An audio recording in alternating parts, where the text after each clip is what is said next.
Staycation is with us, ladies and gentlemen, and we are both being responsible. We're isolating. How is your isolation going?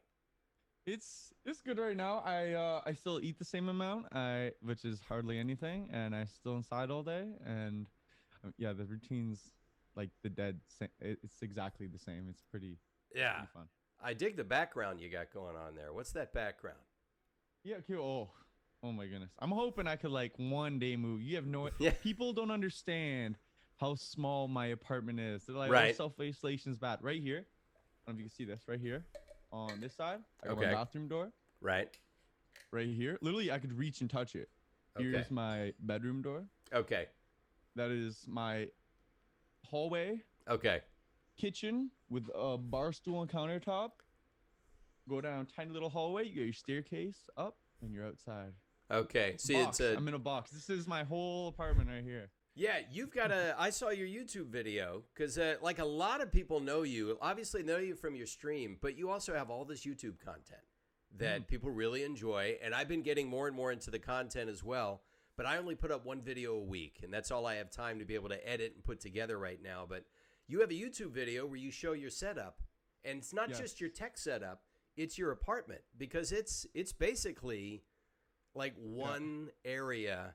Like usually with the house, Um, there's a hallway and there's some more rooms down here and over here, and You go yours is just upstairs and you got some yeah. bedrooms. This is like basically, You're in a box.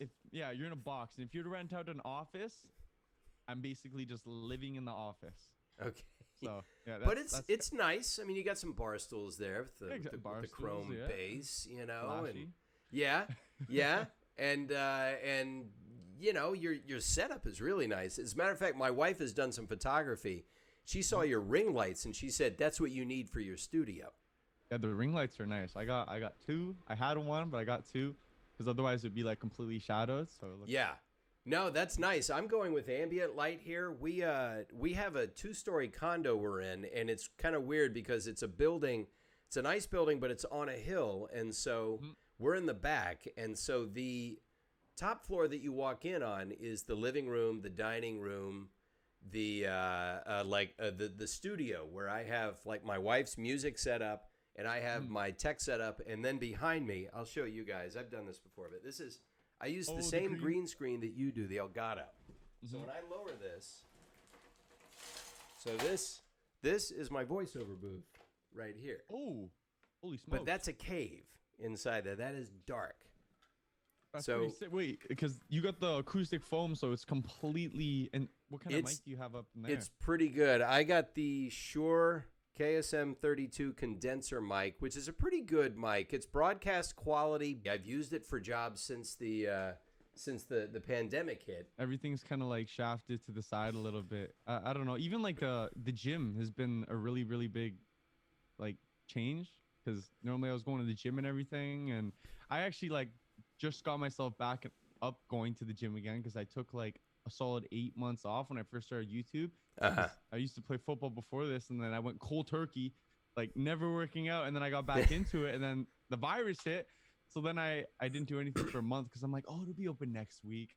Right. And I was like a month later, I'm like, okay, it's probably not opening next week. So I've Yeah. been trying to do some stuff at home, but it's not fun doing everything in the same little box. Well, I've been doing this for years, though. This is for me. We're coming up on almost 15 years. I've not used weights, and it's all calisthenics. It's push-ups, pull-ups. I have pull-up bars at home, and if you have a floor and a pull-up bar, you can get a complete body workout, and you just have to be diligent about it. But you can do all of that with body weight resistance to get pretty much in whatever shape you want. And even with cardio, if a lot of people say, oh, I need to get out and run for my cardio. Yeah, it's nice if you have the time to do that, but I challenge anyone to do jumping jacks for more than 5 minutes without puking.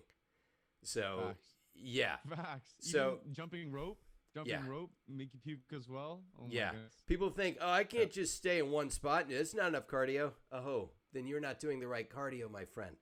Yeah. Get a jump rope. Even if you don't get a jump rope, I challenge some people to just turn on the TV, turn on your favorite show that's 30 minutes long, and simply bounce back and forth on the balls of your feet for 30 straight minutes and see if your heart rate doesn't start going up, up, up. Do it for 30 straight minutes, and then let me know how that went, because I guarantee My you. calves are already crying. That just sounds Yeah. painful. And then there's another one you can do where you stand straight and then you go down on one knee and touch the floor and then come up and raise that knee in the air, and that's one. And then do the other one. Do up and down. I just call those up downs. Do that for 5 minutes. You're not going to make it. So people keep saying, "Oh, I need a gym." No, you don't. Yeah, that's true. That's No, you true. don't. That's true. I mean, the push-up workout I did Monday, it was like push-ups, incline push-ups, some decline push-ups, and then some basically just like arm raises, just that like insane amount of reps. And Yeah. yeah, I'm still just doing push-ups alone, like that many push-ups for a whole workout. My whole core sore too. Because like there's so much more than just your chest when you're doing push-ups. Yeah. Oh, yeah. There's a lot. So you played football in college? Oh yes. Nice. And I don't look it. I don't know. From the I neck played up, you look receiver. pretty. I played receiver. All right. Yep. Receiver. Were they sending you on routes across the middle? Yeah, no, I was a slot back. I wasn't a wideout. I'm never gonna hit the 6-foot cut, so I'm not. Okay. All right. I ain't out there. All right. Yeah. Did you have guys in the pros that you would emulate? You know, if you were a smaller guy, did you like Julian Edelman and guys like that? Tavon Austin. Really? Did you? Oh yeah, Tavon. I would watch his highlights over and over. Like oh man, that man's just goated. I mean, like his college highlight tape was just on another level. When he got to the league, like he did some cool things and all, but yeah, at West Virginia, he was crazy. I was way too small to play sports in high school, and I finally grew, but I didn't get any thicker. I just got taller, and so I just stayed really, really skinny. And just as a lark, I played rugby for a year. Rugby alone is enough to turn you off contact sports forever after that, because there's no pads. It's 15 guys to a side.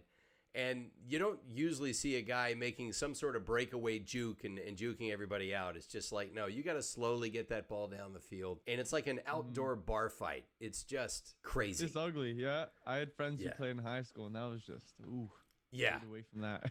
Yeah. It's in fact on the rugby team, it was a bunch of guys who were like state champion wrestlers, but they weren't big enough to play football at college level, so they just came out in rugby. But all right, here's a question for you then. How did you go from being a college athlete who I guess probably played some games, you probably played some console stuff.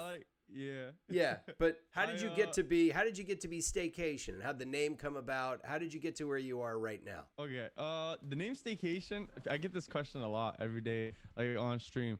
I got, remember the PlayStation Portable, the little handheld?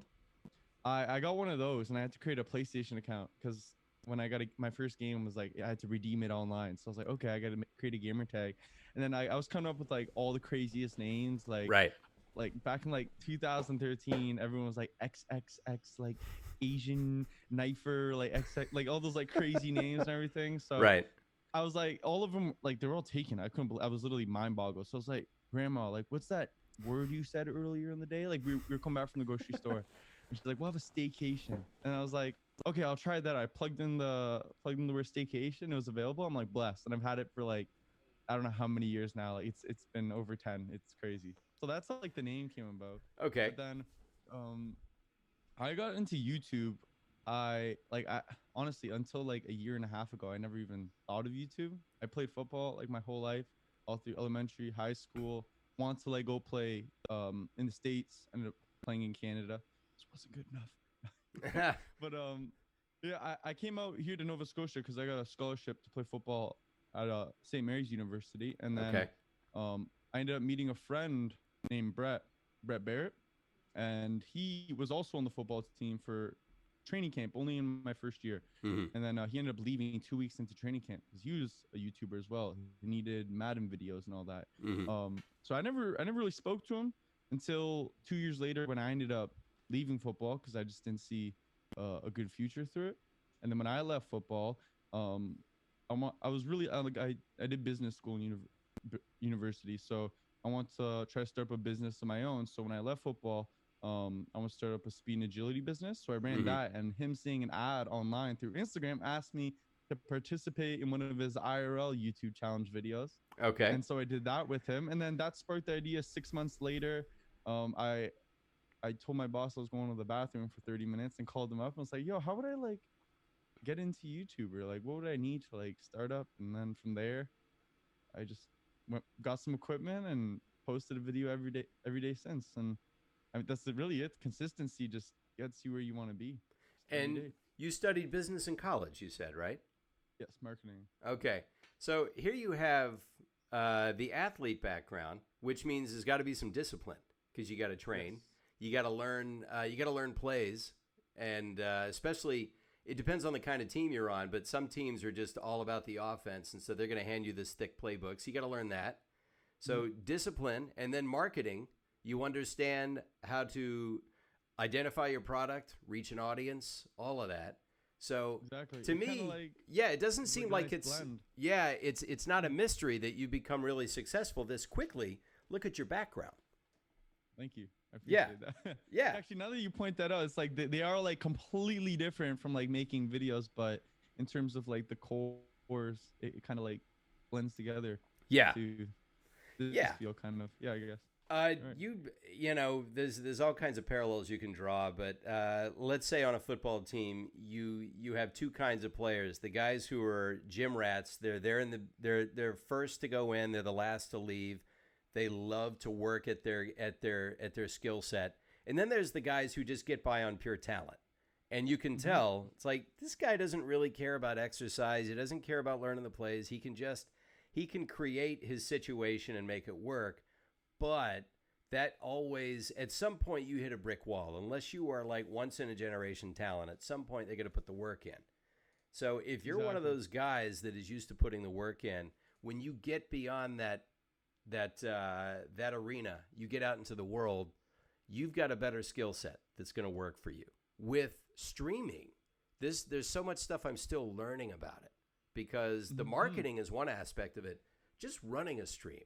The amount of work that is involved, I think people don't really get a sense. What is your basic, how would you describe what you have to do to start your stream, to run it, and then to shut it down, and then get your content ready? So that's the thing. That's the biggest thing that people don't realize when it comes to streaming. Like making videos is one thing, but then to have everything that functions in video happen real time while live is a completely different ball game. You know what I mean? So that was like a really difficult thing to do. The amount of like hours of research that have gone into like just figuring out little things. Remember when we first started talking, I was like that little noise in the background. Right. How can I get rid of that? Like dealing with like lower quality microphones. Obviously, this thing's pretty easy to like mitigate that, but yeah, just like the research that goes into everything. People are like, oh, well, how would I do that unless like I have connections and all that? But with research or anything, as long as you put the time in, you'll eventually figure it out. So I know my girlfriend, she's been like trying to start up and make some videos and stuff like that, and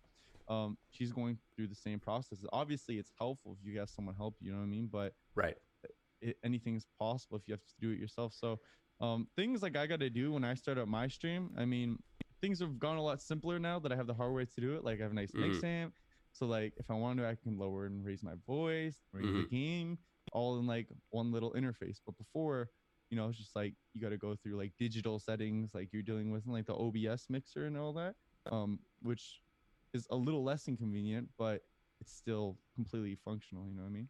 Right. So, yeah, it's just yeah, it's just like a couple things you got to kind of work around and research, but you could do it.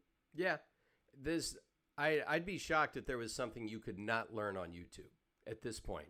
There are videos for everything. Like my brother is an animator and a graphic designer, and he does the graphics for my stream. And he has taught himself how to do so many things just by finding videos on YouTube. He's really good at that. Finding them, learning what he needs. You can find everything. I mean, the only every single thing I've learned how to operate my DSLR camera, how to function my PC, how to build the PC that I'm talking to you off of right now, this microphone, audio interface, everything was done through YouTube. Really? Googling, that's it. Yeah, everything. Not a single thing. I mean, I think the marketing background is a little overhyped right now. I'm not gonna lie. At 2 years, I had 3 marketing courses left, and I talked to the advisor. I said, there better be some secret sauce in these last three courses because I got 15 electives, 2 years, and that's like what, another like 20 grand. I said, everything's off the internet. You find it all, man. That's it. Yeah, and were you somebody who is sort of technologically inclined? Were you always good with tech, or did you have to sort of start from scratch? You didn't even have an affinity for it. I mean, the only background I really knew was how to plug an HDMI cable into a TV and play some video games, and then everything else. I mean, like anything new you pick up, you're gonna have to do research. I don't think anyone will be naturally gifted in just knowing the unknown. Right. You know what I mean? So even just how to plug in a webcam. Yeah. Oh, gotta buy a webcam. How does it plug in? USB. What Hmm. software do I need? Google it quick. There you go. And it just gets like that as you move up, but just a little bit more difficult, more things to research. You know what I mean? Yeah, I've found with me, I've got a little bit of the ADHD. It's manageable. You know, it's always been one of those borderline cases, but if you give me too much information at once, I get overwhelmed because I try and process all of it at the same time. And I've found that if I break things down into steps, just like good instructions, if you had told me everything I would have had to do to run a stream back in July of last year, I would have said, "Oh, I'm not doing that. I'm not going to be able to handle that." But if you had just said the way I did it, which is, "Oh, turn on your Xbox, start playing the game, and there's this button you push that'll capture the last 10 minutes of your game plan." Oh, that's awesome. What an incredible world we live in. Sometimes it's like a blessing in disguise that you don't know everything you have to do yet. Because at that point, it would just completely discourage you. Like, whoa, you learn slowly, little things will move you forward, and then you'll ease your way into it. I definitely have had to crawl before I've walked, and without my mods, I wouldn't be able to do hardly anything. I mean, there's 100%. no way. Shout out to all the mods. Yeah, exactly. All the mods around the world. You guys are the goats. Exactly. I wish I could pay you guys. Mods don't. I don't even know who gets paid as a mod unless you're modding for like Dr. Disrespect or somebody. I don't know. It's basically an intern slot, you know. It really is. Like I know Ninja. I think Ninja. He tweeted out, and I think he said he paid his a couple of his mods like $1,000 over the corona. Like the whole coronavirus time, right? Just because like I mean, like everyone's watching streams now, you know what I mean? So probably even more to handle, which is crazy. Yeah, it is. And the one thing, like my brother had found out some of this. He said, you know what a lot of mods are able to do is if the stream gets big enough, then they get known from that stream, and they're able to do a stream of their own and get like affiliate status, and so they can monetize in their own way. So it's an entrepreneur free for all on Twitch. So I know one of my mods, his name's Truckin. He's I've talked to him a lot in the Instagram DMs, and like in terms of like he asked me a couple things like what he needs to get and stuff like that. And now he runs a stream. I'm pretty sure he hit affiliate already. There you go. Yeah, he streams consistently now, which is really, really cool to see. That is good. That is good because that's eventually they will, because I don't know how long your mods will usually stay, but there's always some turnover, which I expect because people have lives, and at some point they move on to something else, and sometimes it's because, hey, I'm going to go do my own stream. Yeah, and that's 100%. If anything, that's encouraged because like that's the whole point of it. At least you're inspired to go do something from this stream in your own life. You know what I mean? Which exactly.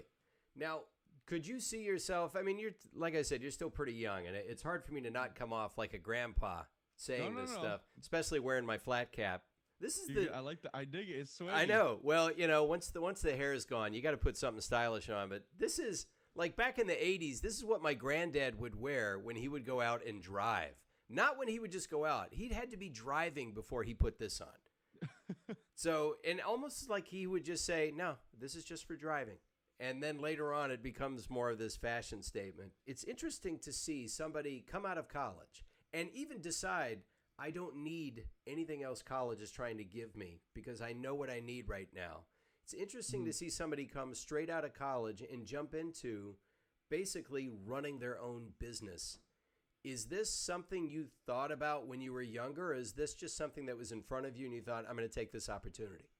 This is something that kind of like popped up, and I saw it as an opportunity because I didn't finish university. I was in my I had finished my second year, so I was going into my third year university, and I was talking to the advisor. There's only 3 marketing courses left. Like I was in like a deep spiral of like really trying to figure out something I'd like to pursue, and I had made videos for about 6 months, and then up came the summer, and I normally took courses in the summer, but I was getting some traction on YouTube, so I was like, you know what, I'm gonna take these summer courses off, and I'm really gonna dedicate myself to keep doing this and even more. I think during the summer it got to a point where I was posting like 2 or 3 videos in a single day. So I would wake up and I would just post all the time. And then with what I was kind of like predicting, like if I keep this up or if I accelerate a little bit, I'll be able to, you know what I mean, make ends meet with some money, and then I can really just dedicate myself full time with this. And so it got risky. There was 1 month. To my girlfriend right here, she had to pay my rent 1 month because I was falling a little bit short of my predictions. But once it hit, that's when it all just started flowing. And it's crazy how that happens to so many people. They're like, yeah, was like on the verge of like straight up being homeless, and then all of a sudden it just pushes through. But you know what I mean? It's like that's not an accident. Yeah. It's not an accident when that happens. I've noticed this working on like a lot of the voiceover stuff I get to work on. My university contacted me and said, hey, we want to do more outreach with our alumni. And we have some, I went to University of Georgia, so it's all the way on the other side of the country. They said, but we have this internship that happens over the course of the summer. Can we send some students your way? And I said, sure, I'll take them to a table read for the show and show them around like this studio lot. And that's really cool. Yeah. And well, these are people who are 20, 21, 22 years old. And I asked them, I get the feeling, because when I was 22, it was 1991. It was a completely different world. There was no internet. There was the idea that when you got out, you would go looking for a job and you'd keep that job for as long as you could. And if you're lucky, it's a job you love. These guys are besieged by social media. So every hour of every day, they see people their age who are apparently living their best life. They're achieving all these things. People are Instagramming all these glamorous looking things they're doing. Oh, Instagram bugs me a little. I'll get into that after. We'll get into that. But I asked them, I said, because of social media, do you guys feel like you have to make it immediately? And they all went, yes. They feel all this pressure because of what they're seeing from their peers. And I said, I know this sounds like hard advice to follow, but you got to ignore all that, because all of those people are just putting up fronts. They're struggling just like you are. Don't believe everything you see. When you make it, I said, look, I just turned, at the time I was 49, I was turning 50. I said, I just had my best year ever, and I've been in this business.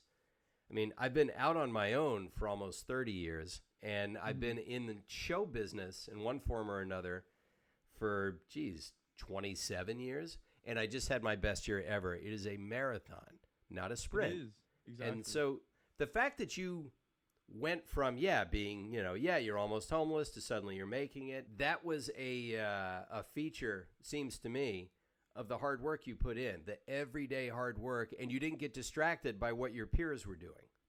Exactly. Nothing was more discouraging than changing my Instagram name when it says my name's Tristan Justo, and then all of a sudden, like all my friends, it's just a Staycation, and I got some random gaming logo, and they're like, what are you doing? Like, you know what I mean? Like everyone's just questioning all of a sudden.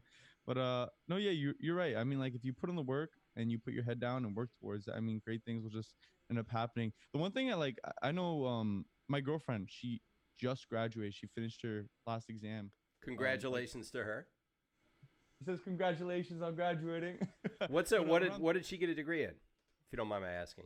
Psychology, philosophy, and a minor in business. I know I should know that, but there's so many ologies and sociology, philosophy, and a minor in business. That's an interesting combination, right? But one thing I always like say to her in terms of like not knowing what you want to do right now is that it doesn't matter if you don't know what you want to do. Yeah, it doesn't matter at all. All that is irrelevant. Yeah, as long as you're actively pushing yourself, working towards new things every day. Yeah, and searching. That is all that matters. You could be lost forever, but eventually you will find it. Another thing I always like to say is people always like, oh, you're lucky that you're in your position, or like you're lucky that you made it. And it's like, even if it is a game of luck, whoever is willing to put themselves in the position to be lucky most often is probably going to be the one to get lucky. So yeah, my uncle is a psychologist, and he used to tell me, he used to throw these bon mots out to me, and he would say, first of all, there's no such thing as luck. Luck is being prepared for an opportunity when it presents itself. And everyone gets opportunities. People think, oh, I just haven't gotten a lucky break. Well, people think a lucky break is when you go from 0 to 60 in one move. That's the kind of luck that is that 1% of luck. 99% of it is when an opportunity comes along and you're prepared for it, you succeed at that opportunity. And what that does is it takes you from here to here. That's it. And then the next one will take you to there. It's this staircase that people are climbing. People look at, oh, well, you've done all these things on TV and you've done this and that. It's like, yeah, and it took me a long damn time to do all those things. And it was a series of opportunities that I succeeded at, sprinkled with failure after failure. Exactly. Of times when I either wasn't prepared or it just wasn't for me. So, yeah, your girlfriend will find this out. Of course, your girlfriend has a degree in philosophy. Shouldn't she already know that, what you told her? Shouldn't she be the one telling you that? Yeah, exactly. But, so, yeah. Well, what you said is true. I consider myself very lucky in that I know what I want to do. That's really, if you get up every day knowing how you want to spend your day, you're an extremely lucky person. Facts, yeah. That's half the battle, just knowing what to do. Are you doing everything you want to do right now? Obviously, pandemic aside, do you spend your days doing what you want to do, or do you have other things on the horizon you're working towards? Right now, I get like a lot of the things that I want to do done. One thing I'm realizing with like YouTube and streaming is like, it's really come to a cap with time that I have in a day, and I feel bad because like I talk to my moderators about a bunch of things that I want to get done, and like just other little side things. Like actually right here I have this is my to-do list and idea book right here. My there big you yellow go. book. It's But, yellow, so you'll notice it. You won't just walk right by it and forget it. You can't hide from that thing. Right. But I think that once you max out your 24 hours, like that's what I feel like it's come to at this point in terms of like trying to do workouts, stay healthy, proper eating, because I think all those things tie into your work as well. Oh yeah. Video editing, streaming, but now I look at guys like Ninja, I look at guys like Nick Merckx, Dr. Disrespect, and it's like, how do they take their content to the next level? And obviously doing all this, I have to allocate time editing, doing some of the grit work by myself. So now it's kind of like, now I can start maybe moving laterally and distributing so we can move even higher to take the content to the next level, you know what I mean? So that's kind of like the next thing I have in mind. Maybe start distributing like elsewhere, like to other people around me, and building a bigger team, which would really help out. So outsourcing some of that work so that you can get more done. Exactly.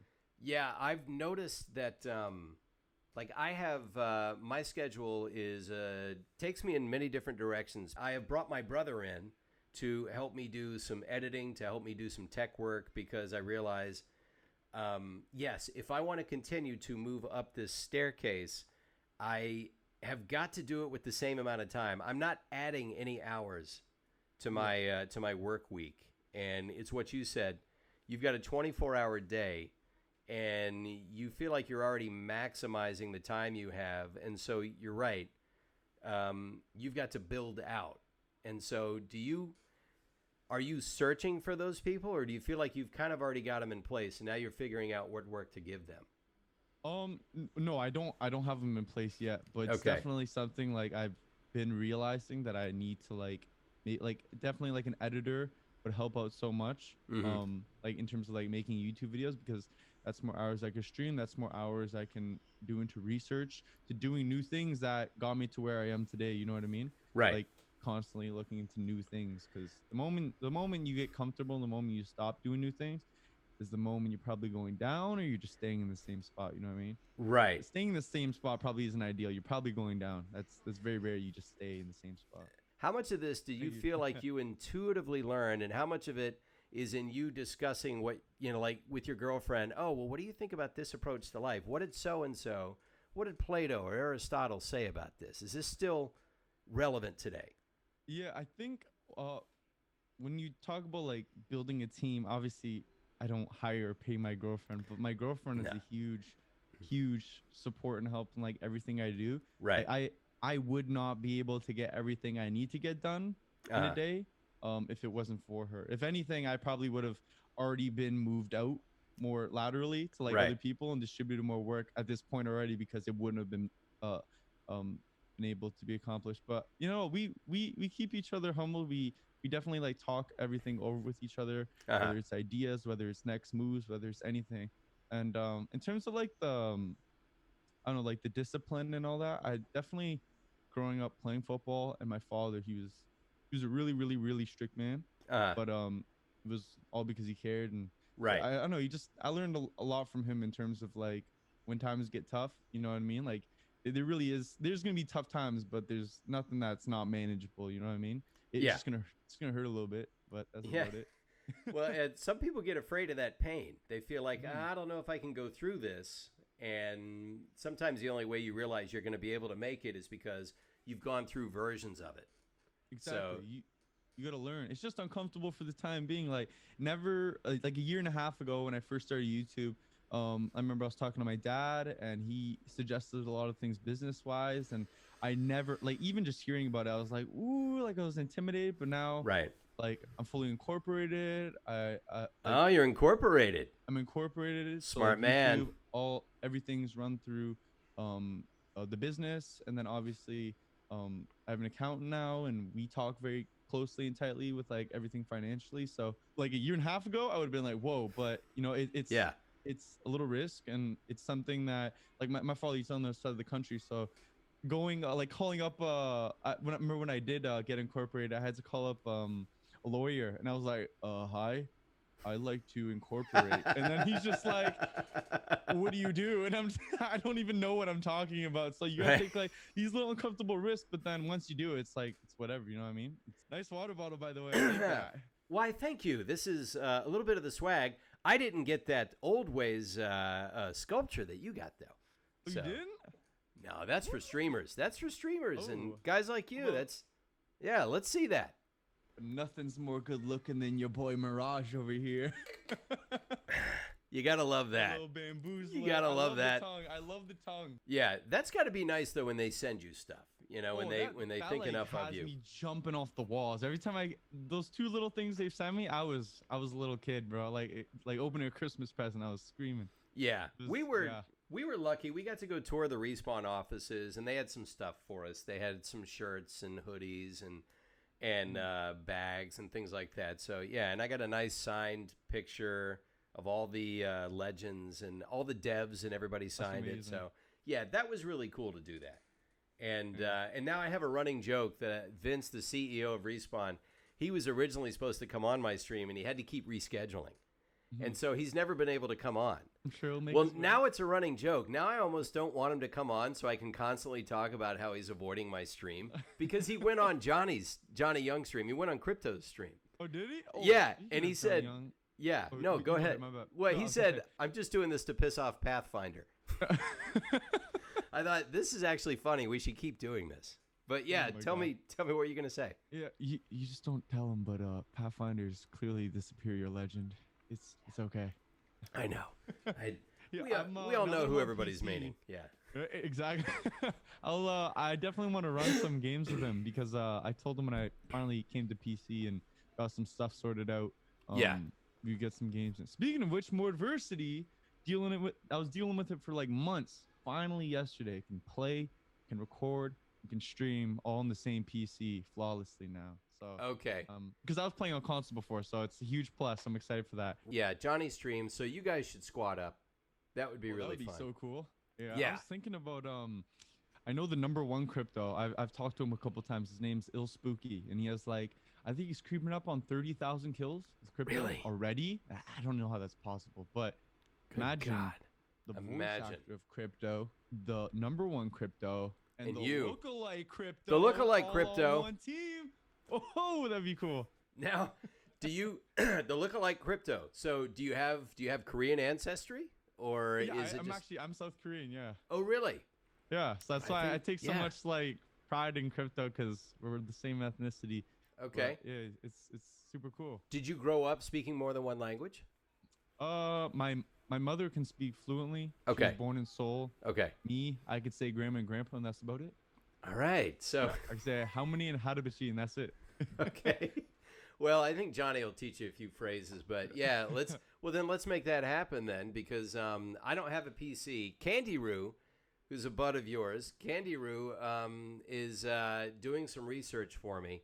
He says you can just get a like a little mini PC just to run your stream on, because that way you'll have like an easier time with OBS, because apparently OBS is very moody when it comes to a Mac, and that's what I have. Are you running off of a Mac right now? Yeah. Holy smokes. I know. It's amazing it's even happening, but Yeah. I'm a Mac guy. I've always had, well, I've had one since like, I don't know, 05, 06. I've had one forever. So that's kind of what I like to use, and it ties in with all the other tech really well. It syncs with them. So that's why I kind of want to stick to that. I don't want to have all these computers filling up my space here.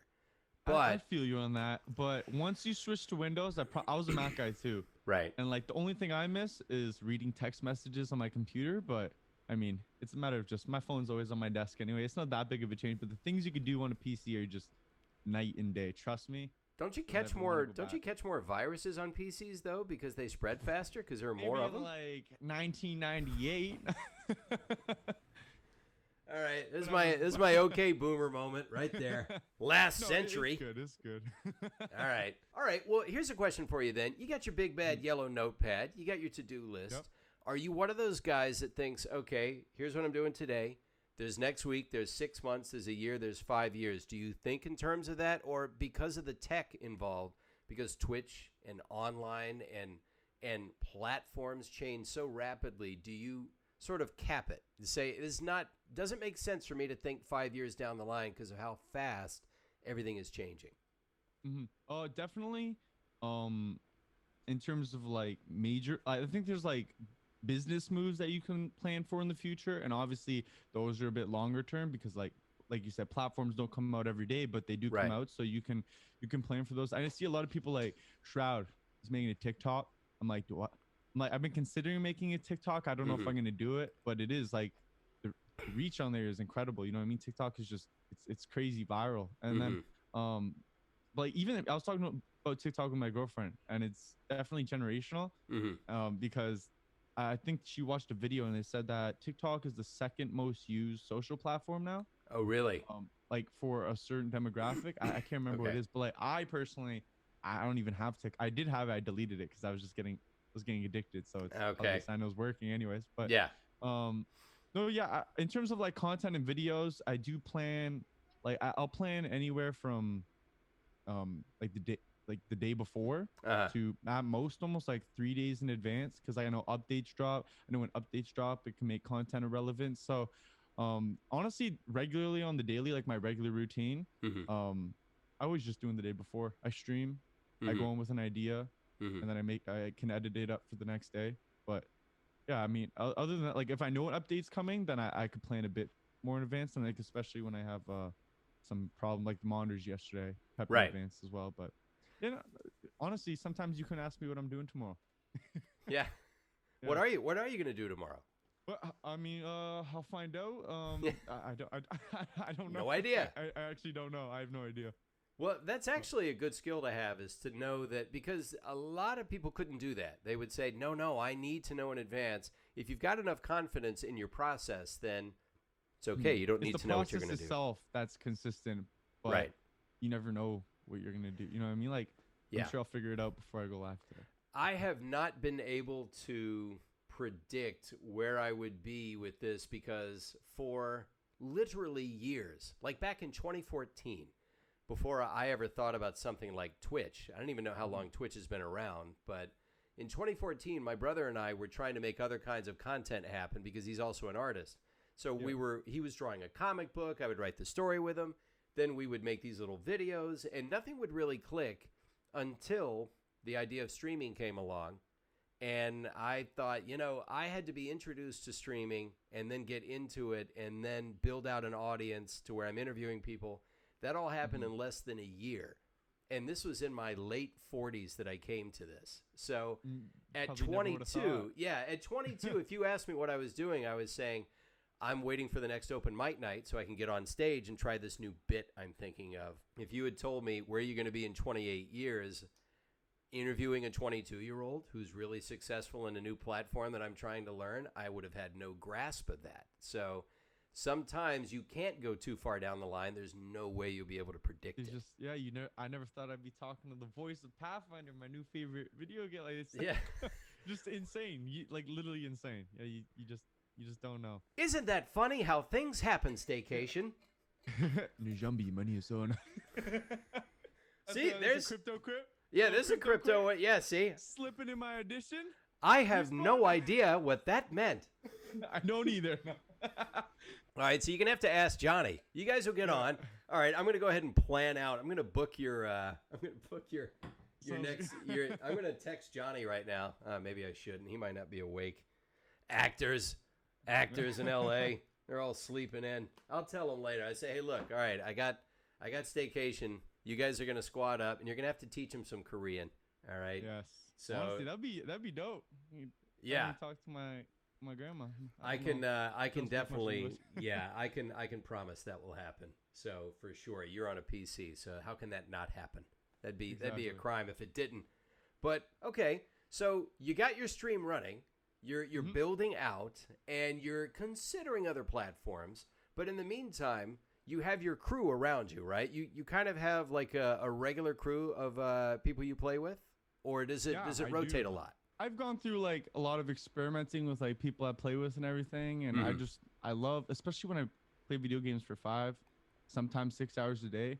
I don't know. I think I try to be like a really, really positive influence in person, and it's just I find I'm just like bubbly naturally. So I kind of want to surround my people with that. And I got 2 really, really good friends, Gaming with Fish and Z, who I do play with every day, and we're the squad, man. I mean, all right. Even if things are going rough, I mean, it's such a good time. And I know my friend Fish, he'll be coming to PC soon, and I know my boy Z, he's also working his way. So, yeah, I mean. Right now on PC, I'm a little lonely. All right. I switched yesterday. Now, how does you're on PC? Are you still able to game with a controller, or is it all keyboard for you? Oh yes, controller game for life. Scuff Nation #, use code Staycation. Okay. No, get it in. Sorry about the free promo. Dude, do the promo. I'm a controller player. To the day I die, man. I've been playing on controller since I was like 6 or 7, and yeah, like I plug it right into my PC and it works natively, just like console. So I'm gonna have to look into that, because also if Candy can get me an idea, or at least the concept of a good mini PC, if I can game on that, then all right, maybe I'll go through the extra headache of creating another account so that I can maybe squad up with some people that like awesome. I have noticed the serious players are all PC. I noticed that too. I mean, I think it's just I don't think that's like all video games, but it's just superior inputs, more a higher ceiling for what you can do, especially in a game like Apex. Is it because of the keyboard aim? Because I'm noticing that too. But my brother will tell me about this. He'll say a lot of these guys on PC, the exact aim they get off of it, the super specific way that they're able to target is vastly better than your average controller player. Yeah, definitely. Like mouse and keyboard, it's basically just Apex's movement system. That's insane. Like, I don't know if you ever watched Asu, but there's like things you can do on mouse and keyboard movement wise that you just can't do on controller, because obviously you can be much more precise at a much higher sensitivity on a mouse. So like when you flick your mouse and you're moving in a certain way, you can momentum shift on PC. You can barely do it on controller. I mean, I've seen some people barely do it on like a 10 sensitivity, but yeah, it's just you just can't do those things on a controller. But we do have aim assist. Aim assist really helps. Like some say controller is superior up close because aim assist is like really powerful in Apex, so it kind of overrides their no matter how good you are on mouse, because it's so powerful. But long range by far mouse you're gonna beam down. I get beamed down on PC right now. I'm like, holy smokes, how are these people hitting their shots? Yeah, it happened to me yesterday. I was just walking along trying to join my squad mates across an area that was maybe 10 yards wide. 2 shots, I'm done. And it was from far away, and I thought, this is just not fair. All right, I didn't even know that was coming. Right? So yeah. I'm going to have to try and play catch up somehow. What I've learned is, obviously, I think my chat would enjoy it if I was better at the game, but they're not on my stream for the gameplay. It's just not. I completely feel. Yeah, you cool dude, bro. Oh, well, thank you.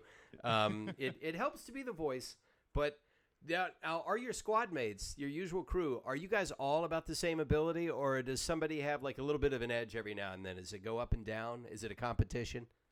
So we're all like, I would say we're all like generally equal. Like we all Okay. just have good moments, help each other moments. But Right. um yeah, I think especially with streaming and just like making videos and um just people you surround yourself with in everyday life. Like Yeah. I've met some really good players, like people Hmm. who are so much better than me, but I just don't play with them on the daily because, like, to be honest, I don't really care if you're good at the game. Like, Yeah. as long as you're a cool dude, you're cool to get along with, and we have good times together. That's all that really matters. You know what I mean?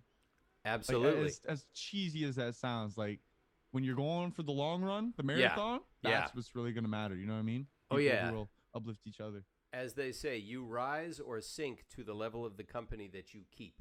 If you hang Exactly. out with positive, ambitious people, they are not going to want to be around you for very long if you yourself are not positive and ambitious.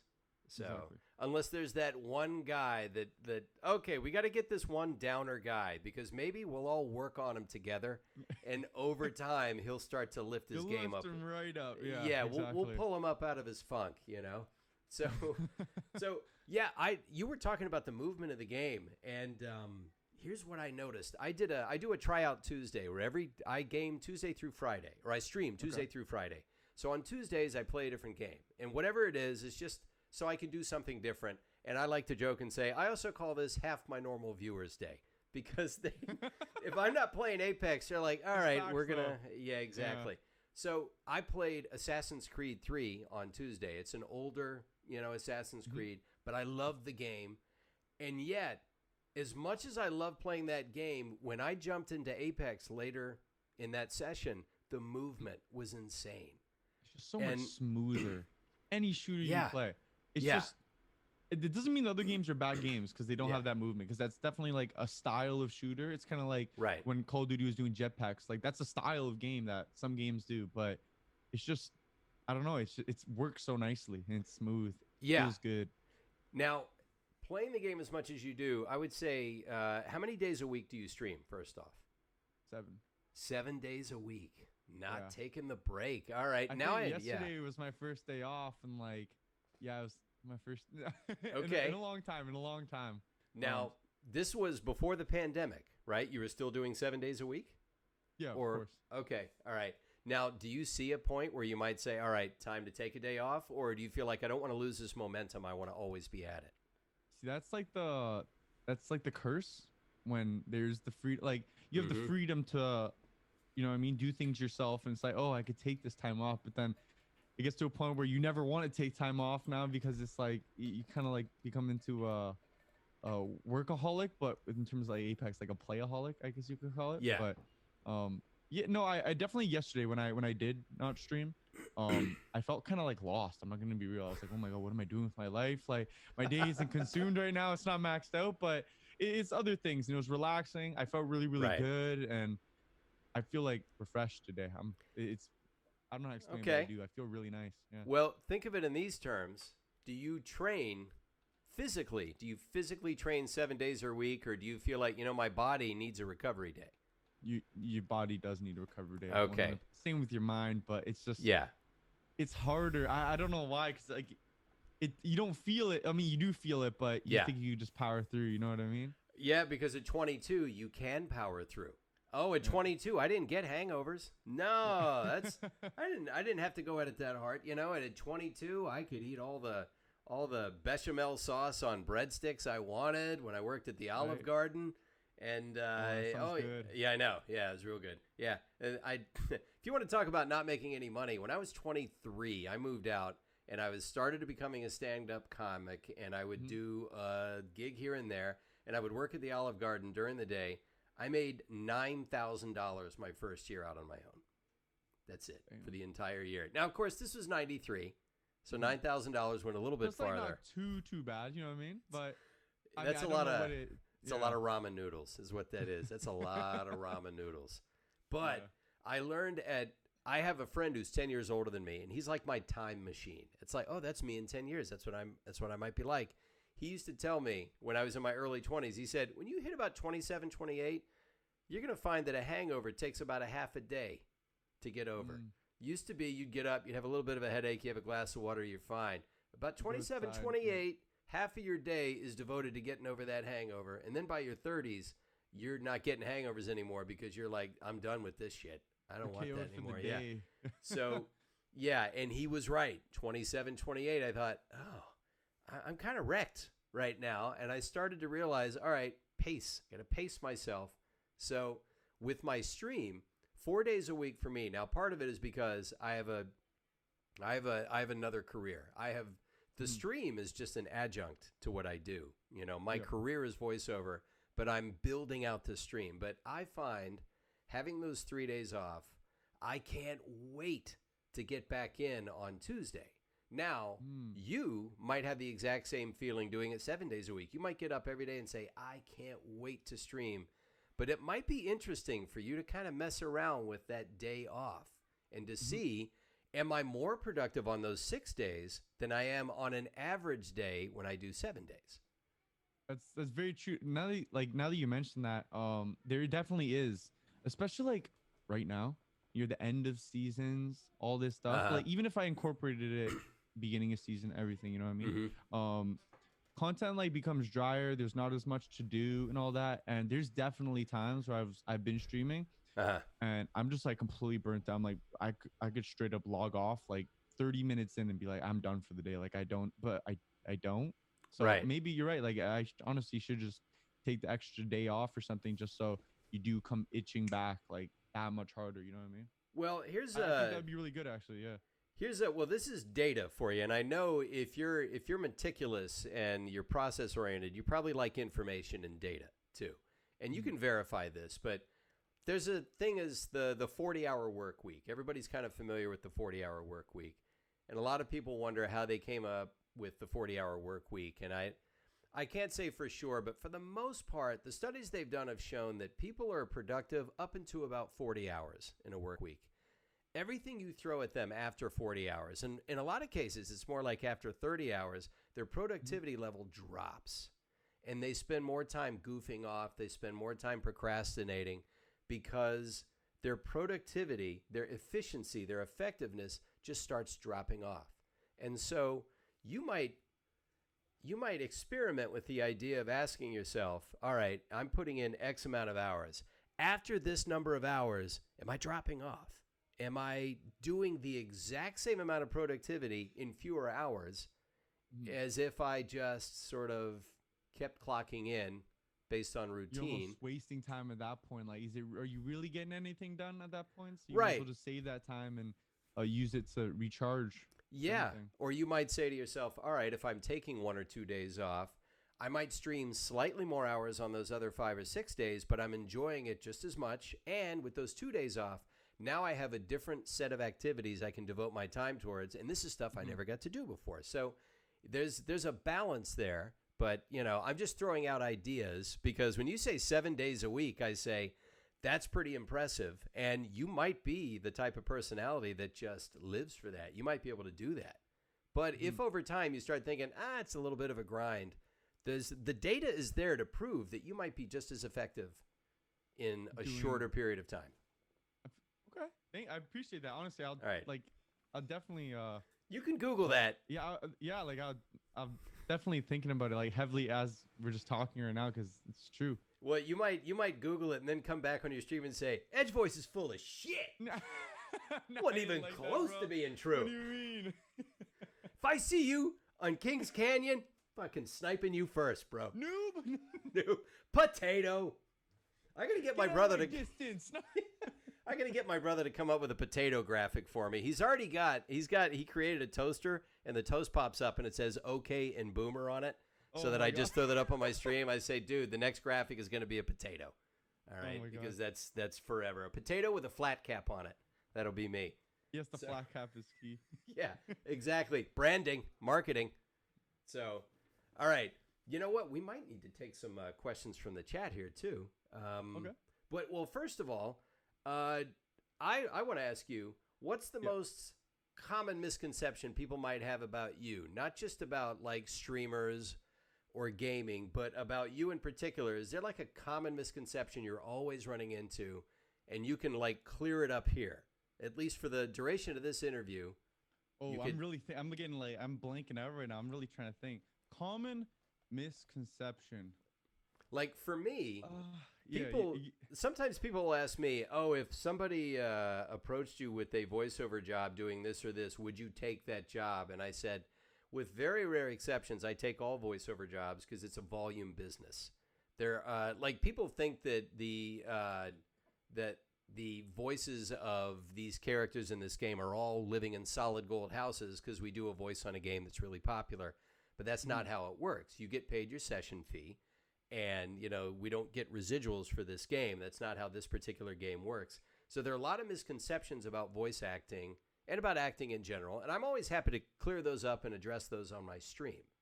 So for you, is there like this consistent notion people have, and they bring it up, and you have to always correct it? I don't know if I have anything like that. I mean, if there's obviously I play video games for a living now, but if there's one thing I could say is that this is so much more than just playing a video game. Right. To me, like there's so much more that goes into it that I'm passionate about, that like gaming is just the content. I get asked a lot of by a lot of people too, like, why don't you join like a gaming org? Like, why don't you do this? And it's like, it's not about like the game. It's more so about the vibes, right? Like, you know what I mean? Like just the time and the positivity and like good feeling moments you have when like you come to the stream. It doesn't matter what we're playing. So I mean, like for all I know, tomorrow I see this all the time. I could be playing Roblox. So, like, I don't know what I'm gonna be playing. You know what I mean? But Apex is definitely a game that's blown up my channel, and I've got a lot of movement from, and I'm loyal to that. But yeah, I mean, it's more than just a video game to me. So that's why, like, when it comes to anything, the people you surround yourself with, it's like I'm here to make lasting relationships, meet good people, and all that stuff. So that's like really the only thing I guess I could say. Also, I do have more than just a neck and traps, and I have a body. Yeah. You know what you got to do is, I tell you what, this something I think about too is building out content, because I talked to Candiru about this. He started making one kind of video. He would make these how-to videos. He'd be the info guy. He'd be the answer guy. He said, but there's a ceiling for that. And there's always somebody that ends up knowing more than you. And so he said, I wanted to take a different path. But the hardest part for him was watching his audience drop in the beginning. He said that was really hard. And then finally it clicked and it took off. And the one thing I noticed too is that I definitely want to honor why people are here on my stream. They love Apex, and it's fun to watch one of the actors from the game go through the game and suck as bad as I do. But I like to try and devote time to doing other stuff because I've done over 100 other games. But so many of those games people don't know. Apex is a great game, and it's going to be around for a long time. But you want to be around forever. Yeah, and you want to balance. You know what I mean? Yeah, like what you're talking about. Yeah, exactly. I know I wanted to. The new game Valorant. Somebody told me I should play that for the next tryout Tuesday. I wanted to play. I actually ended up getting a beta key. It's only in closed beta, but I got a key, and I told people I'd be trying it out. But it's only mouse and keyboard, and I don't know how to play mouse and keys. It doesn't have controller support, sadly. So that's kind of a bummer. But no, I agree. Like sometimes even just playing different games, like when people come in and like I was playing Warzone the other day for a little bit, and people came in and they're like, "Whoa, like." Are you even the same person, bro? What is this? You know what I mean? Because it's so different. But yeah, like it's just fun experimenting with other games, because there's games in general that we enjoy playing, not just one game. You know what I mean? That's what I wanted to get across to people too. It's really easy to get into that rut where I don't even want to say a rut. It's just you get into a groove and people are coming for the same thing over and over. Do you find a big audience difference for you, a big viewer difference if you play a game other than Apex? Okay, well, so when I do play some Warzone, I definitely noticed like a little bit of a dip, but I was surprised like to see how many people were actually still sticking around when I was playing Warzone, because like inevitably, like obviously I can have faith and I'd be like, oh, like people stick around and all that, but like you said, numbers are numbers, and people will leave and all that. But Yeah. yeah, no, it was pretty surprising, like to see like still so many people like wanting to watch me play other games, because I could definitely see like if I went from playing Apex and then I went and played, I made a video on it a couple months ago. You ever heard of Untitled Goose Game? It is. Uh, Have yes, you ever I heard think of I it? have. You Yes, I have? think Yeah. I have. I did a whole stream and playthrough of that, and I put it on my YouTube channel, and it got like, I think it, like, in comparison to the videos that put like, I Mm-hmm. think like yesterday's videos that around like 100K, but the Goose Game, it got like 10,000 views. And Uh-huh. in comparison, obviously it's a drastic change, but the people who did watch the Goose Game were like, they loved it. Like they said it was Okay. hilarious. So you do take a hit, but like you said, it's just nice, and it's healthy to move out in other directions. It Um, is. what Candy said about he used to be like a tips and news type of guy. Right. That's kind of how I started off making my channel. I did a lot Mhm. of gameplays. The gameplays got no traction at all ever, but the tips Wow. always did Mhm. somewhat better. But I hated making tip videos. I did not enjoy it. Like, I always like playing video games, making YouTube videos of video games, because I enjoy like the experience, getting excited, playing awesome moments. Right. But I did that up until I think it was at like 35,000 or 40,000 subscribers, Okay. and that's when the summer was Mhm. coming up, and that's when I said I'm really gonna like just take all school off and get Mhm. to it. And I said, but now that I've gotten some traction, I'm gonna do it my way. So I don't care. Like, the views took a hit.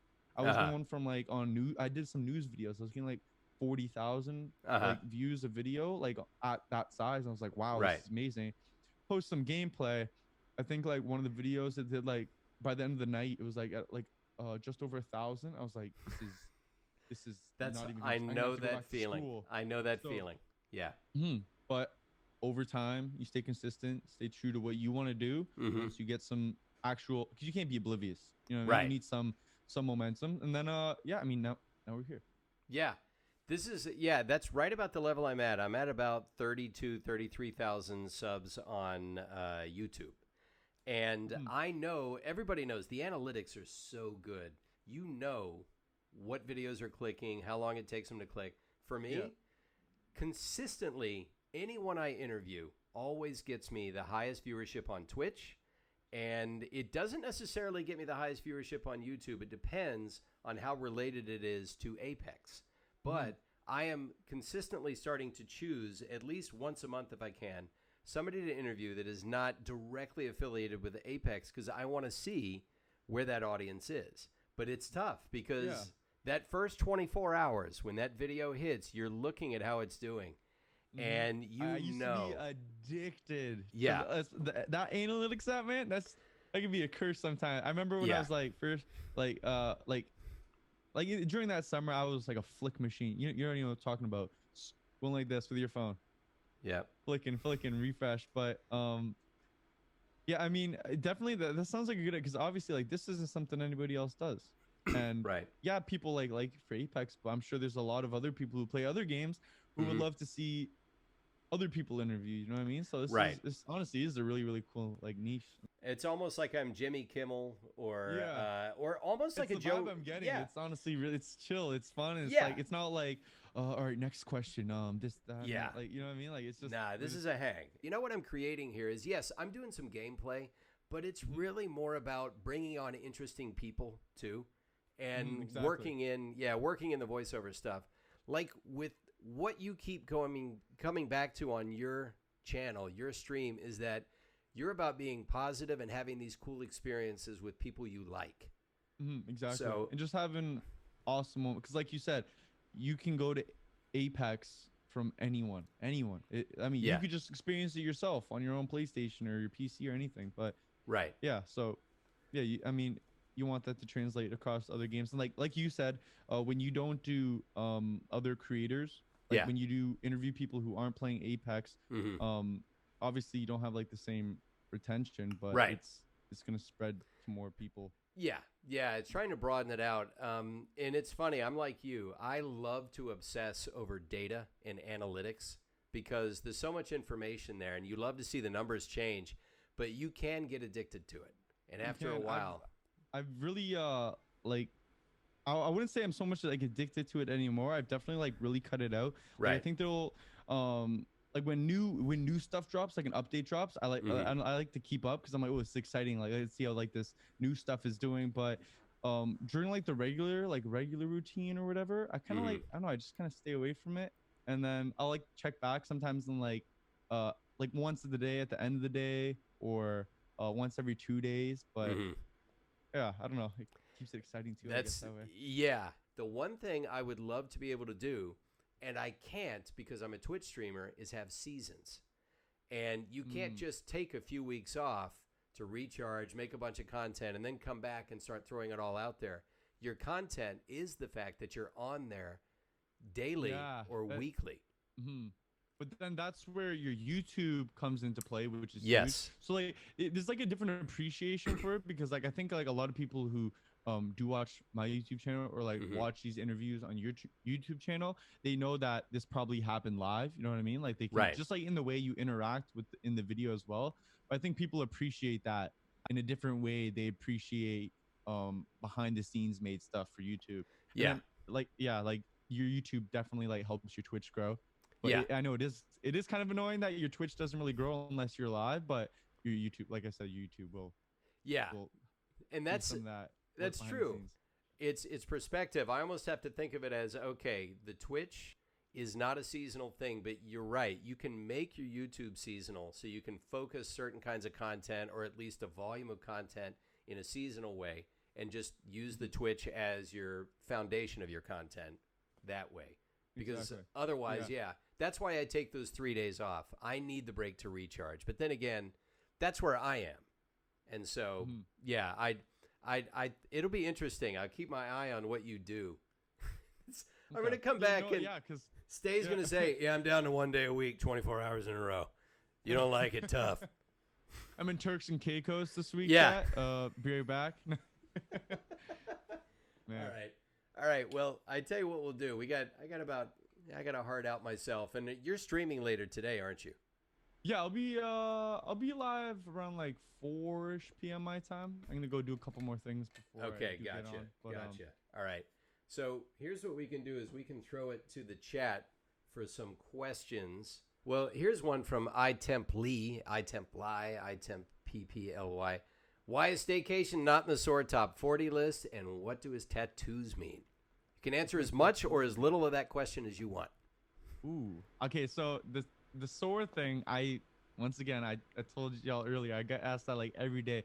So, it's a matter of like applying for that, and like I actually was talking to my friend. Do you know who Back Off My Jenks is? He's another Apex YouTuber I've who does. heard, yeah, I've heard the name. Yeah. So I was actually just talking to him yesterday because he and his friend Iceman were helping me set up my monitors and all that. And it's just not like a gaming org just isn't something I'm like 100% interested in. Like I've thought about it, but it's just not something I don't know. I really want to pursue, and I don't know. I just like think it does things and like in terms of like assessing my brand. I don't know if I want to like move in that direction. Just because it's out of personal preference. So that's the only reason I'm not in that. Like I didn't apply. Like it's an RC, so you have to like apply for that, and I didn't apply for that. So that's the direct reason I'm not in it. Like Gotcha. the top 40. And then my tattoos. Yeah, people always ask me about my tattoo. I hope it's in frame. Yeah, we got it. I got like it's like a half sleeve right now. I really do want to get the rest of it done, but I don't want to get a tattoo with Corona right now, and I also it's expensive. So I got this guy right here. The meanings I honestly just kind of like keep to myself. I'm not one of those like this one is for the year that I quit smoking, and this one is for the year that I don't not like that. So Right. this one is an hourglass. It's American traditional. It's an hourglass with 5 flowers around it, and then it's tearing into the next one. I know it's kind of dark. No, we got it. We see it. And then this one is the web with the spider. Okay, this one I'll tell you the meaning. I got this one just because I'm scared of spiders. My number one fear. Yeah. So That's why I the got that. tattoo? Is it to Yeah. sort of get a little control over it? Yeah, honestly, I just like I'm scared of spiders. Screw it, I get the spider tattoo. And then this was my first one. This was the funniest one because I was showing up to classes and people were like, "Yo, what up with the dagger on your arm, bro?" Because it was the only thing on my arm. And yeah, that's the dagger on my arm. So Yeah, ties together nicely. Hopefully you get up. I'm honestly like, I'm not opposed to like how many I would get. I mean, in the end goal, like I don't know, maybe I'll be your age one day and I have my whole left arm, chest, back, and I always told myself though, I'll leave my right arm blank and I leave my left leg blank just so I remember what I look like. Oh yeah. Yeah. Well, it's Yeah. it's funny that you say that because my brother is a year and a half older than me, so he just turned 52. He started getting into tats when he was in his 40s. He didn't get a tattoo until he was in his 40s, and now he's got Really? one. Yeah, he's got one on either pec.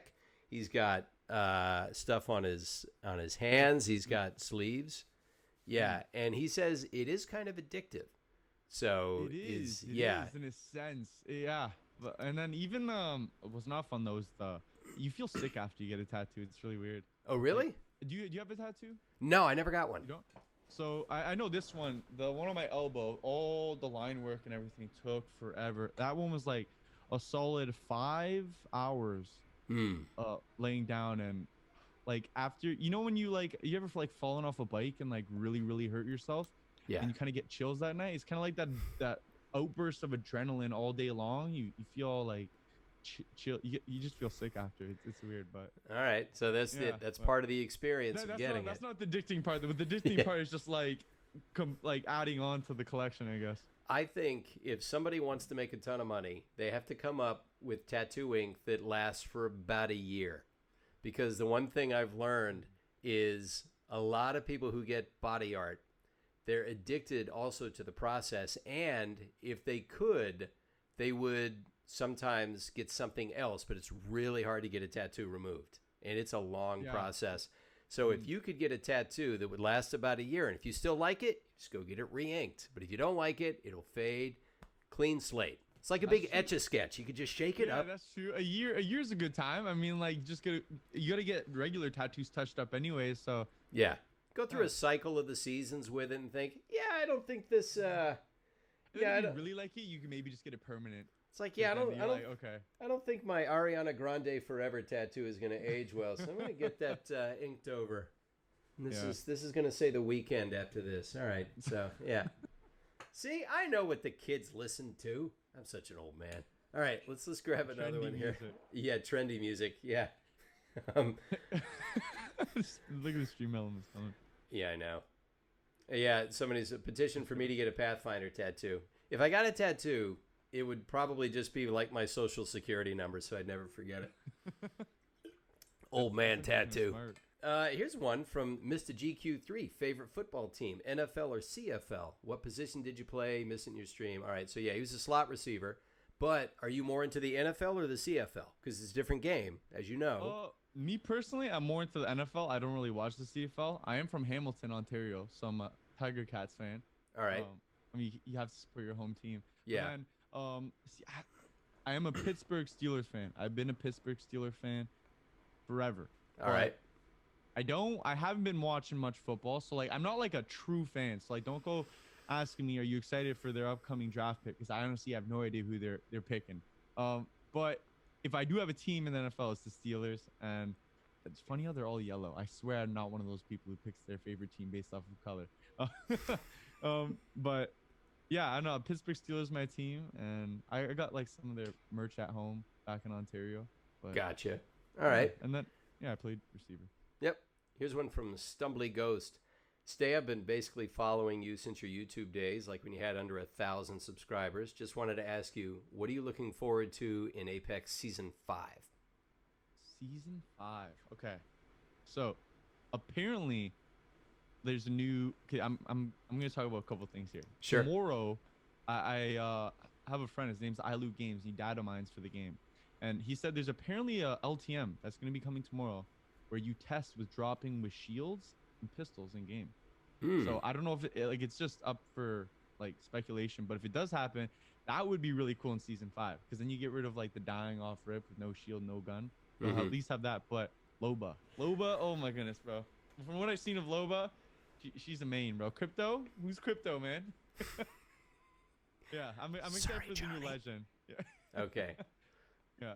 Now, do you like That's what I'm most excited for.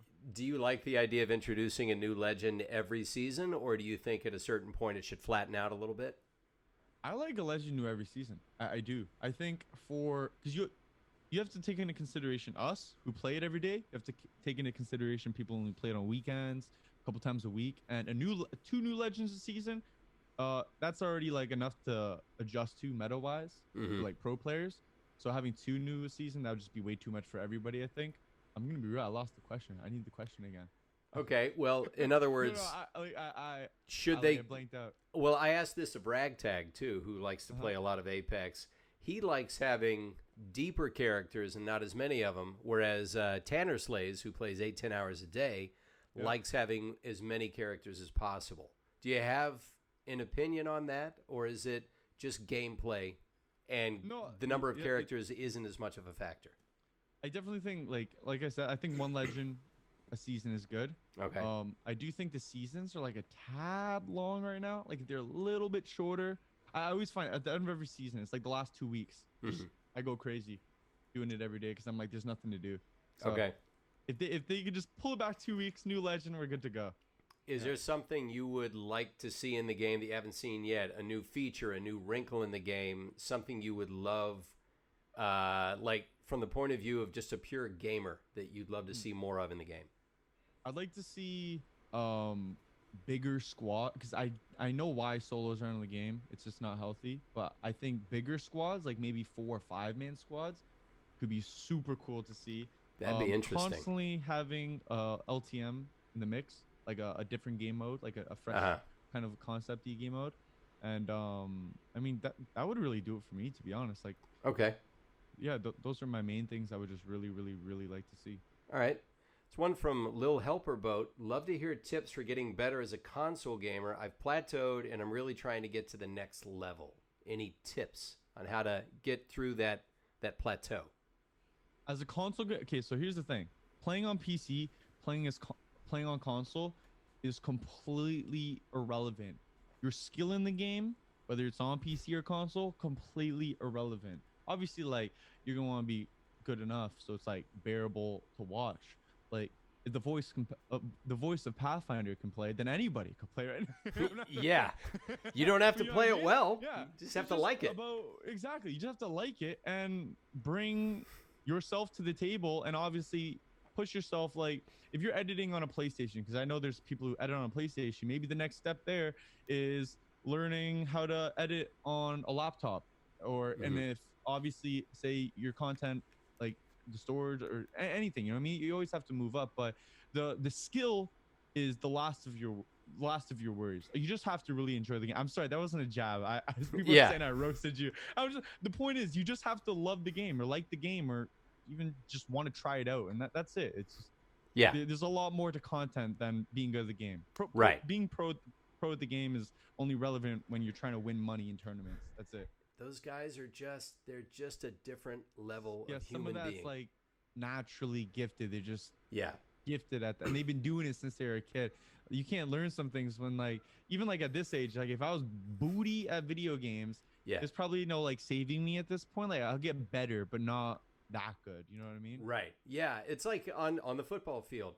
No matter Yeah. how hard you train, your 40 is only going to get so fast. And then this one guy's going to show up and he's going to run it backwards faster. It's just Exactly. somebody's born with better fast twitch muscle fibers than another person. Some people are just better wired to be good at certain things. But exactly. like you have learned and like I've learned, there's no substitute for hard work and working smart.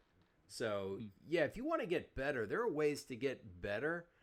But like Stay is saying, if you're having fun, who cares how good you are? I mean, if you're tying the amount of fun you have to your gaming results, yeah, I guess that's something you can work on. But it's hard to have fun when you're thinking about results instead of thinking about process. Process is what it's about. You look at, and I don't mean to like extend this one too long, but you look at like any successful like YouTuber who did play, like even just look at PewDiePie.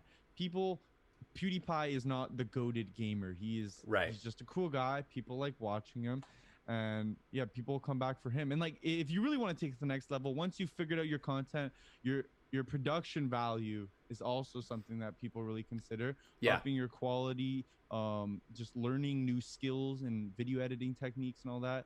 But like I just pride myself on being like really fun when I play the game. But now that I've like figured out a bunch of stuff, now I'm like, okay, maybe I can dedicate a bit more time to like trying to get even better at the game Mm-hmm. alongside like being fun, you know what I mean? Because then there's even more value. So don't just don't get like too tunnel visioned with it, Yeah. like one thing. Stay flexible. Here's one Exactly. from Ownage YouTube. What is Stay most passionate about in his job? And does he know he's a big inspiration for others? Well, he knows now. Oh, thank you, bro. Yeah.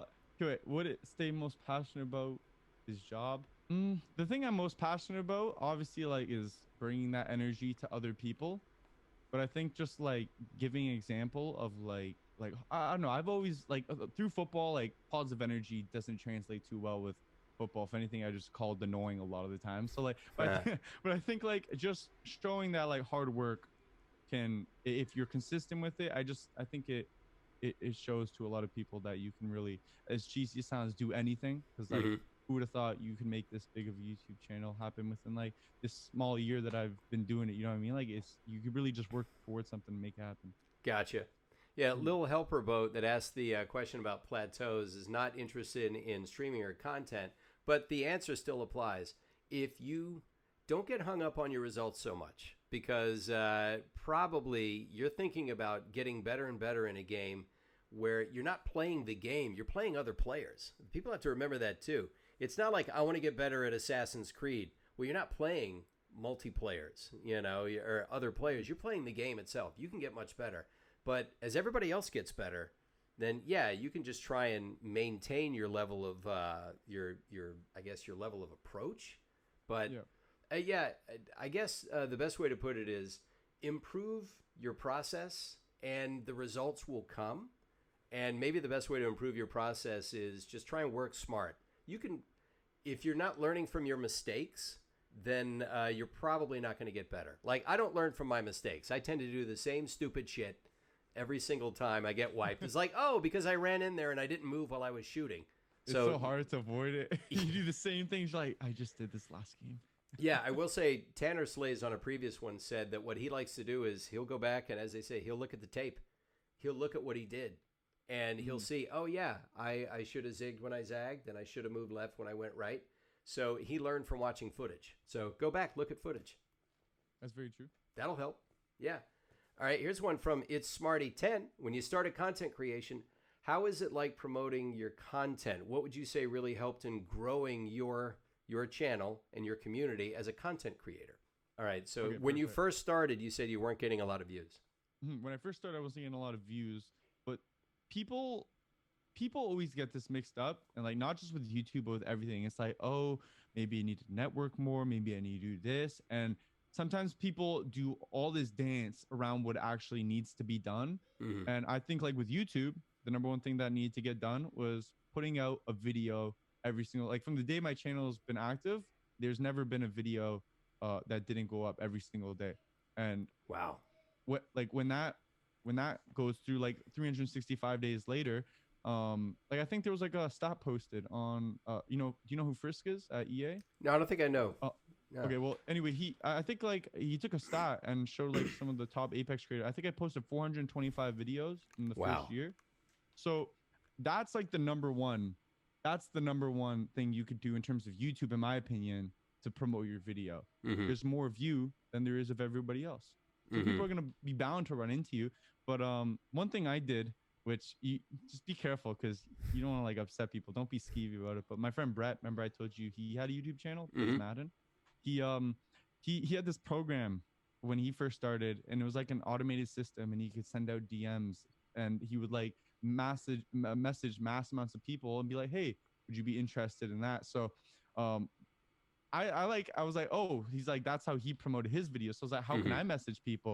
And he goes, oh, well, that doesn't exist anymore. So I said, I don't care, I'm gonna message as many people as I can. So I remember when Apex was first released, it gained like thousands of followers every day. Right. I followed every one of those people who followed Apex, and I was like, genuinely though, I would like message people and have conversations, and I'd be like, hey, like I make Apex videos. I know the game just came out. Would you mind checking it out? Like if that's something you're interested in. Don't spam. Like don't go copying pasting messages because I mean that's just gonna come off as like it's spam essentially. You know what I mean? So actually try to engage. But that's what I did, and I think through messaging people, I gained I remember I gained like 26 subs in a day, and I was It's pretty jumping good. off the walls. Yeah. And I was freaking out because I was like, oh my goodness. But I would gain like 5, 10 subs a day just Mm-hmm. messaging people, and I mean, it got me into like 1,000, and then Mm-hmm. from 1,000, I got some like actual traction, and so a lot of people call it said it was like skeevy at the time, but now you get people who message you back, and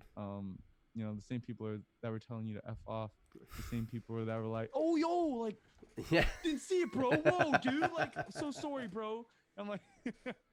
So it's kind of funny, yeah. But just be consistent on YouTube. That's the number one thing. Yeah, I have learned that too. There's actually a YouTube content creator called The Content Bug. It's this really nice girl who makes content about how to make YouTube content. It's the most meta thing you could imagine, but she's really good about it, and she has all kinds of tips about how to make your YouTube channel grow and how to approach making your content, how to look at the analytics, all of that.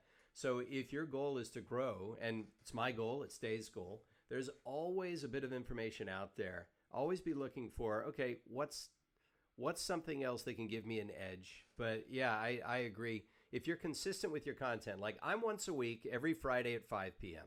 At some point, I will probably add a Tuesday to that when I can bank enough content to consistently do it. But it's because people need to know, oh yeah, it's this day and it's this time. That means something should be coming, and they should be able to expect it, because otherwise they have a lot of other choices. There's a lot of other places they can go. So that's keep something that in mind. you mentioned as well. Just like, although I said stay consistent, that doesn't mean stay consistent with your content. Like always be trying to, like you said, always there's always those external resources to learn, and you always want to be moving forward in the quality and type of content you're making, but be consistent with when you post content. Be consistent with posting. Yes. This one from Necto. Question: what is your main goal at the moment? What is making you continue and never quit? I need some pep talk at me, and this could apply for you too, Stay. My main goal at the moment is to continue to stream on the days I've designated, to continue to book interviews. Like this is old school, but this is my list of interviews that I've got. Okay, so next week is Moy Para, and he's an animator for Apex. So yes, I see him all over Twitter. Yep, that's going to be fun. Stuff. Yep. So for me, it is to continue to be consistent with my content, and I spitball with my brother a lot. We're always very good. I've found somebody that creatively I work very well with, and yeah, it's my brother. And I also like to bounce ideas off the mods, because the mods are here because they care. So they're going to have valid ideas too. So I'm going to consistently interview people because I really enjoy doing it, and people are inherently interesting anyway. And I'm going to consistently play with subs. I've created a structure for my stream, and I'm going to follow it, but I'm going to find ways to build out the content to make it as interesting as I can for as many people, but as long as it's something I still enjoy doing. So the fact that I have that approach in place works really well for me. I'm not as good at riffing on the day as Staycation is. I don't think I would be as good at that, but if I plan in advance, just to a degree, not too much, because I always say it's good to have a plan even if you don't follow it. But to continue to follow my process will get me the results I want. That works for me. So what works best for you, Stay? Yeah, I think my main goal currently right now is I'm really enjoying my Twitch, and I've been enjoying the growth that it's had, and I think it's just the beginning.